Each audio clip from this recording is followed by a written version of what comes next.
హైదరాబాద్ లో ఈడీ అధికారులు మరోసారి సోదాలు ప్రారంభించారు. ఎమ్మెల్సీ కల్వకుంట్ల కవిత బంధువుల ఇల్లే టార్గెట్ గా దాడులు జరుపుతున్నారు. శనివారం తెల్లవారుజాము నుంచే మాదాపూర్లోని కవిత ఆడపడుచు అఖిల నివాసంలో తనిఖీలు చేస్తున్నారు.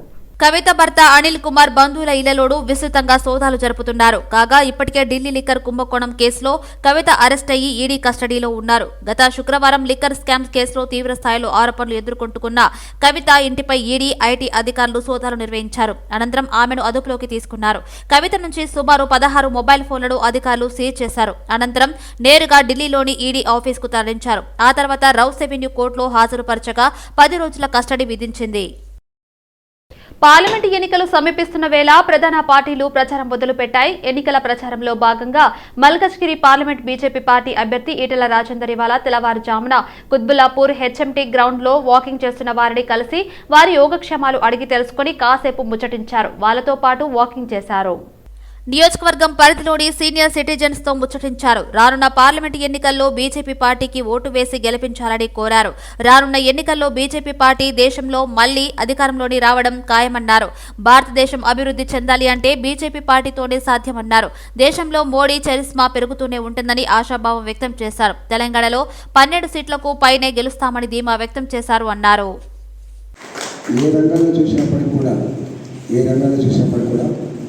భారత్ ఈ మధ్యకాలంలో మన సంస్కృతి, మన సాంప్రదాయాన్ని ప్రపంచ ప్రజానికానికి ఒప్పించడంలో మోడీ ఎట్లా సక్సెస్ అయిందో నాకన్నా ఎక్కువ మీకు తెలుసు. ఇవాళ నేను ఇక్కడ రావడానికి కారణం మా శ్రీశైలం వల్ల ఇక్కడ 500-600 మంది ఉంటారు. ఒకసారి కలిసిపోదాం. మీరు చాలా ఇన్ఫ్లుయెన్షియల్ సెక్షన్స్ అంటే నేను ఇక్కడ మిమ్మల్ని కలుసుకునే బాగా లేదు. మేము డిస్టర్బ్ చేద్దామని ఈ పుత్రకుండా మాది చెప్పుకోవడం కోసం రాలేదు. మీరు విగ్గిలు ఈ మధ్యకాలంలో ఒకనాడు రాజకీయ పార్టీలున్నా పెద్ద ఇంట్రెస్ట్ చూపేవాడు కాదు. కానీ ఈ 10 సంవత్సరాల కాలంలో మోడీ గారి పరిపాలన చూసిన తర్వాత ప్రజలందరూ కూడా ఒక పాజిటివ్ వాతావరణంలోకి వచ్చింది. ఈసారి మళ్ళీ మోడీనే రావాలి, మోడీని ఈ దేశ ప్రధానమంత్రి కావాలి.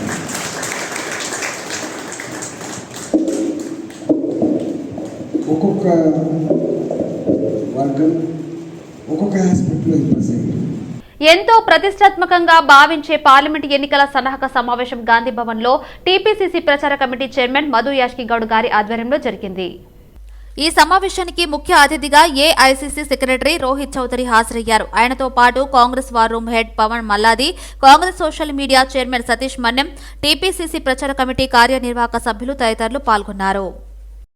రంగారెడ్డి జిల్లా పివి నరసింహారావు పశు వైద్య విశ్వవిద్యాలయంలో నేషనల్ ప్రొడక్ట్ కమిటీ కౌన్సిల్ ఆధ్వర్యంలో సమగ్ర ఆర్థిక అభివృద్ధి లక్ష్యంగా స్థానిక విస్తరణ విద్యా సంస్థ ఆడిటోరియంలో రాష్ట్ర స్థాయి సమావేశం నిర్వహించారు.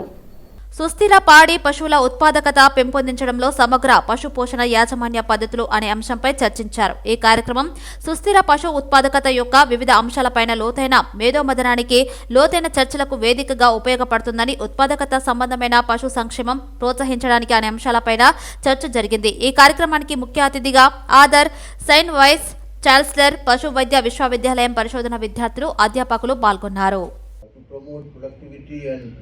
Sustainability, and also I would say one of the very important points which is very important is quality. One of the problems in our Indian economy is quality. Most of our products, for example, if we have the export orientation, they fail on the count of what various parameters for which the export market is mandates those quality parameters. So quality is again a very important parameter, and many farmers and many practitioners are following it, but it needs to begin. Parliament ఎన్నికల నేపథ్యంలో Peerzadiguda municipal corporation పరిధిలో mayor Jakka Venkatareddy ఆధ్వర్యంలో BRS party Malkajgiri parliament నియోజకవర్గ అభ్యర్థి రాగిడి లక్ష్మారెడ్డి పరిచయ కార్యక్రమం నిర్వహించారు. ఈ కార్యక్రమంలో మేడ్చల్ నియోజకవర్గం ఎమ్మెల్యే చామకూర మల్లారెడ్డి పాల్గొన్నారు.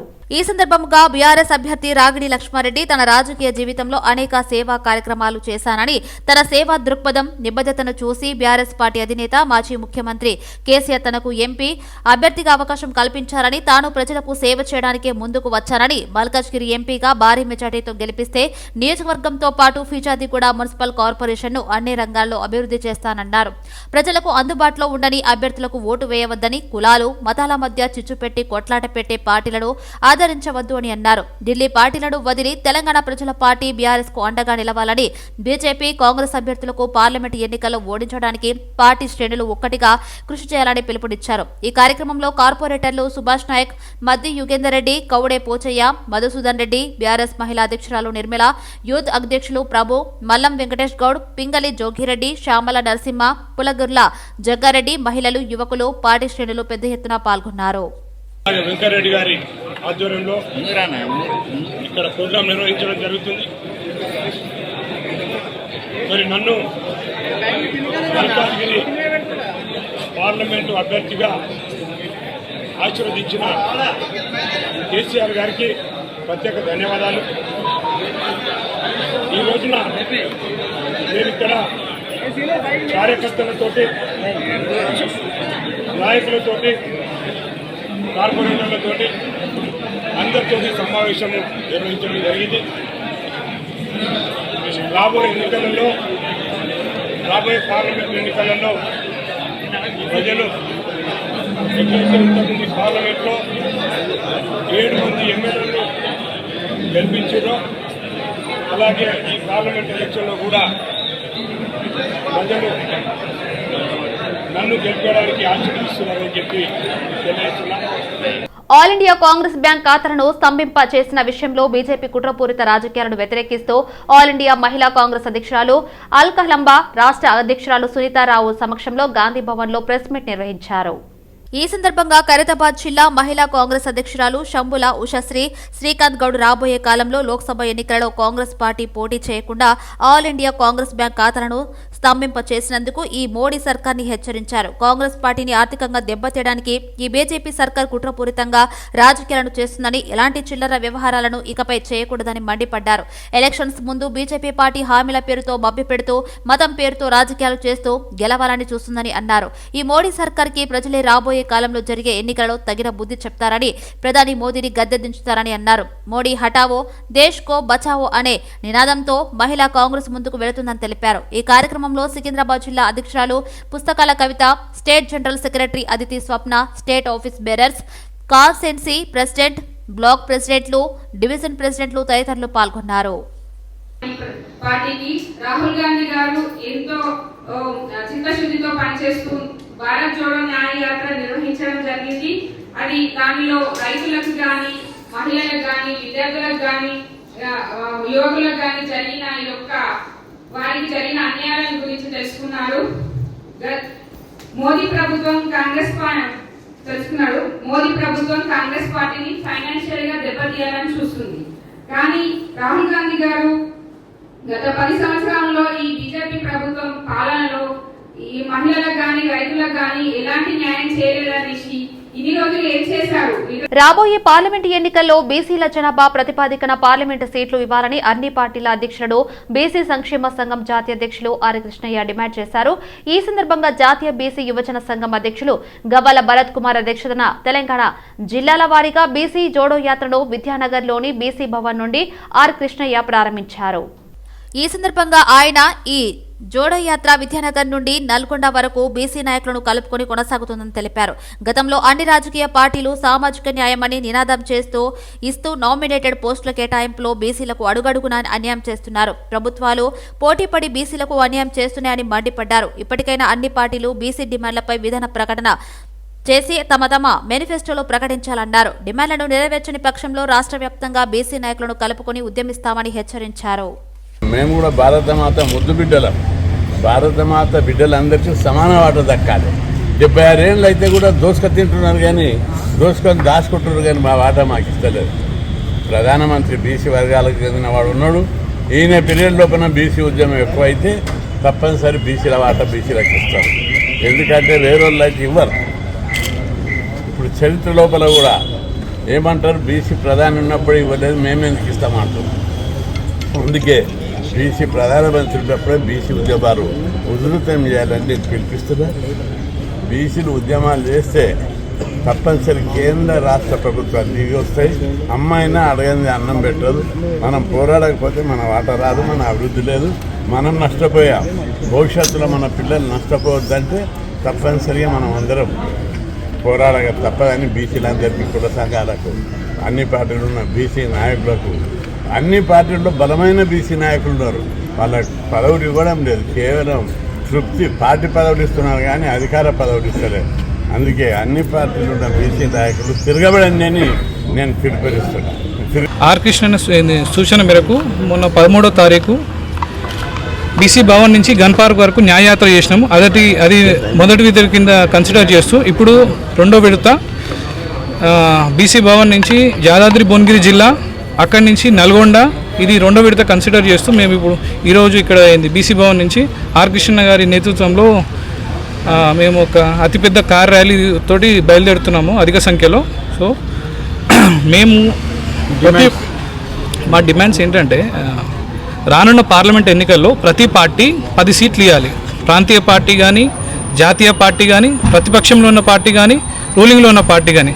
ప్రతిసారి ఓన్లీ బీసీలను ఓన్లీ జెండా మోయనికే వాడుతున్నారు తప్ప వాళ్ళని ముందుకు తీసుకెళ్ళి వాళ్ళకి ఏదైనా రాజకీయంగా వాళ్ళని లబ్ధి పొందే ఆలోచన ఏ పార్టీకి లేదు. జెండా మోసేటోళ్ళు జెండాకి ఓనర్ కావాలి. జెండా మోసేటోళ్ళంతా బీసీలు, సీట్లో కూర్చునేటోళ్ళంతా అగ్రవర్ణాలు. సో అప్పటి లెక్క చెప్పడం అడగడం రోజులు పోయినాయి. ఇప్పుడు ఆర్ కృష్ణ ఒకటే అన్నారు, మీరందరు యుద్ధానికి సిద్ధమైతే బీసీలు అందరు ఇంట్లోకి వెళ్ళి బయటకు వచ్చి ఇడ్లీలు దోశలు తినడు బంద్ చేసి మేమందరం చేసేది మీ గురించే. మళ్ళీ ఇంకొక మెయిన్ డిమాండ్ ఏంటంటే, ఎస్సీ ఎస్టీ అట్రాసిటీకి ఎట్లయితే చట్టభద్రత ఉందో సేమ్ యాక్ట్ ఏంది బీసీలకు కూడా సామాజిక భద్రత కల్పించాలి. డ్రగ్స్, గంజాయికి, మాదక ద్రవ్యాలకు వ్యతిరేకంగా ఈరోజు ఎస్ఎఫ్ఐ డివైఎఫ్ఐ కమిటీ ఆధ్వర్యంలో ఒక నెల రోజులుగా మేము కార్యక్రమాలు చేస్తున్నాము. విద్యార్థులకి, యువతకి, అలాగే బస్తీలను వంటి ప్రజలకందరికీ కూడా గంజాయికి, డ్రగ్స్కి బానిస కావద్దు, దాని నుంచి మనం యువతని కాపాడుకోవాలి, విద్యార్థులు కాపాడుకోవాలని చెప్పేసి ఈరోజు మనం ఎస్ఎఫ్ఐ కార్యక్రమాలు చేస్తున్నాము. దీనికి విద్యార్థులు, ప్రజలందరూ కూడా సపోర్ట్ చేస్తున్నారు. రాబోయే కాలంలో కూడా ఇంకెక్కువగా హైదరాబాద్ జిల్లా వ్యాప్తంగా ఇలాంటి సేమ్ నోటు కార్యక్రమాలు నిర్వహించి తెలియజేస్తున్నాం. డివైఎఫ్ఐ హైదరాబాద్ జిల్లా కమిటీల ఆధ్వర్యంలో ఈరోజు భగత్ సింగ్ సందేశ యాత్ర నిర్వహిస్తూ ఉన్నాము.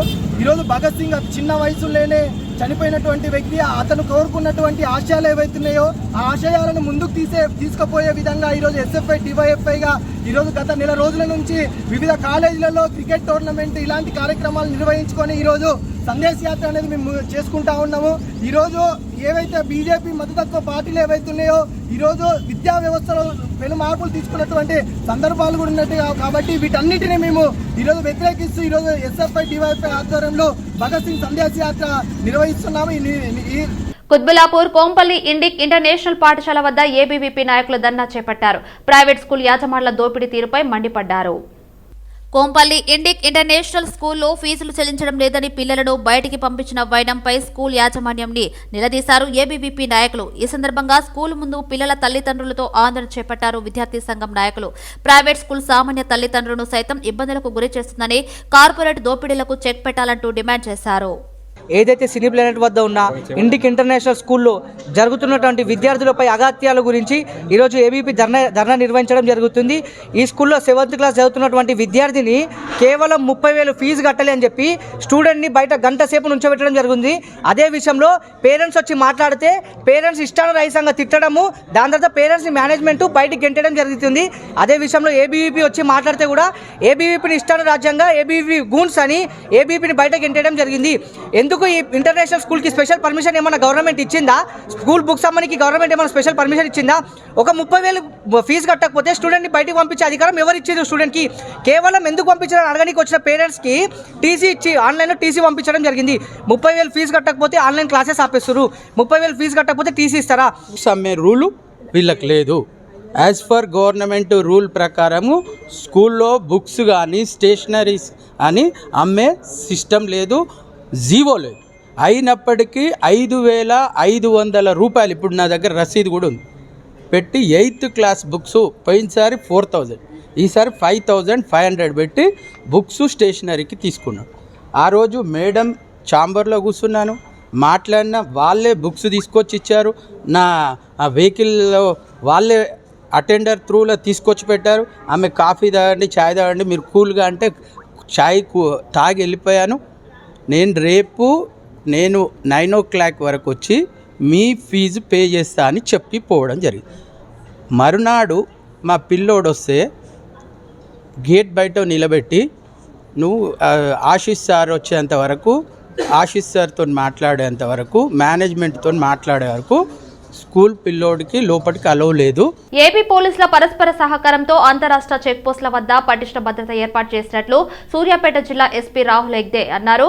విజయవాడ డీసీపీ శ్రీనివాసరావు, నందిగామ ఏసీపీ రవికిరణ్లతో కలిసి ఇరు రాష్ట్రాల అంతరాష్ట్ర చెక్ పోస్టుల వద్ద తనిఖీలు నిర్వహించారు. ఎన్టీఆర్ జిల్లా జగ్గయ్యపేట మండలం గరికపాడు, సూర్యాపేట జిల్లా కోదాడ మండలం నల్లబండగూడెంలో వాహన తనిఖీలు నిర్వహించారు. సార్వత్రిక ఎన్నికల నేపథ్యంలో పగడ్బందీగా తనిఖీలు చేస్తున్నట్లు అధికారులు వెల్లడించారు. సూర్యాపేట జిల్లాలో 7 అంతరాష్ట్ర చెక్ పోస్టుల్లో తనిఖీ కేంద్రాలను ఏర్పాటు చేసి ఇప్పటి వరకు 84 లక్షల వరకు నగదును సీజ్ చేసినట్లు ఎస్పీ హెగ్దే తెలిపారు. అక్రమ మద్యం రవాణాపై కఠినమైన చర్యలు తీసుకుంటున్నట్లు వారు పేర్కొన్నారు. కోడ్ ఉన్న నేపథ్యంలో ప్రజలు సరైన పత్రాలతో నగదును తరలించాలని విజ్ఞప్తి చేశారు. ఈరోజు డీసీపీ గారు నేను ఈ చెక్ పోస్ట్ని పరిశీలించడం జరిగింది. అట్లనే అవతల బోర్డర్ చెక్ పోస్ట్ ఏర్పాటు చేసుకున్నాం. ఇప్పటి వరకు మనకు ఏర్పాటు చేసిన చెక్ పోస్ట్ అన్ని కలిస్తే ఆల్మోస్ట్ 84 lakhs వరకు సీజర్ అయింది. దాంట్లో లిక్కర్, క్యాష్, కొన్ని ఫ్రీబీస్ ఇవన్నీ సీజ్ చేయడం జరిగింది. అట్లనే ఎక్స్చేంజ్ ఆఫ్ ఇన్ఫర్మేషన్ కూడా చేసుకుంటున్నాం. డౌట్ఫుల్ వ్యక్తులు ఏమంటారు, వాళ్ళ మూమెంట్స్ని ట్రాక్ చేయడం జరుగుతుంది. అట్లనే సీసీటీవీ కెమెరాస్ కూడా ఏర్పాటు చేయడం జరిగింది. సో మూమెంట్ అవుతున్న అన్ని వెహికల్ నెంబర్స్ కూడా రికార్డ్ అవుతుంది. దాన్ని కూడా మనం అనలైజ్ చేస్తున్నాం. Both police department, 2 state police departments కూడా కోఆర్డినేట్ చేసుకోండి. ఫ్రీ అండ్ ఫెయిర్ ఎలక్షన్స్కి ఏసీఐ గైడ్లైన్స్ ప్రకారం మనకు ఏమేమి ఆదేశం ఇచ్చారో అవన్నీ ఆదేశం కూడా మనం పాటిస్తున్నాం. ప్రజలు కూడా దీనికి సహకరించాలని కోరుకుంటున్నాం. ఉస్మానియా యూనివర్సిటీ పరిధిలో పీహెచ్డీ ఫీజులు కట్టమని నిన్న ఇచ్చిన నోటిఫికేషన్ వెనక్కి తీసుకోవాలని ఓయూ విద్యార్థి నాయకులు డిమాండ్ చేశారు. ఫీజులు తగ్గించాలని అడగడానికి స్టాండింగ్ కమిటీ మీటింగ్ కు వెళ్తున్న ఓయూ పరిశోధక విద్యార్థులను లోపలికి వెళ్లనివ్వకుండా అడ్మినిస్ట్రేటివ్ బిల్డింగ్ గేట్ల వద్ద విద్యార్థులను అడ్డుకున్నారు. విద్యార్థులను అడ్డుకోవడాన్ని నిరసిస్తూ అడ్మినిస్ట్రేటివ్ గేట్ ముందు విద్యార్థులు బైఠాయించి నిరసన తెలిపారు. హేతుబద్ధత లేకుండా పెంచిన పీహెచ్డీ ఫీజులను వెంటనే తగ్గించాలని విద్యార్థులు డిమాండ్ చేశారు.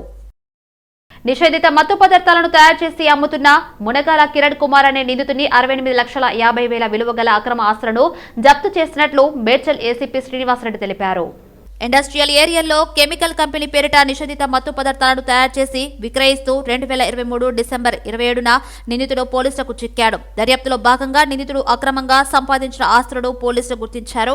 వాటిని జప్తు చేసి వారికి సంబంధించిన బ్యాంక్ అకౌంట్లను సైతం ఫ్రీజ్ చేసినట్లు పోలీసులు వెల్లడించారు.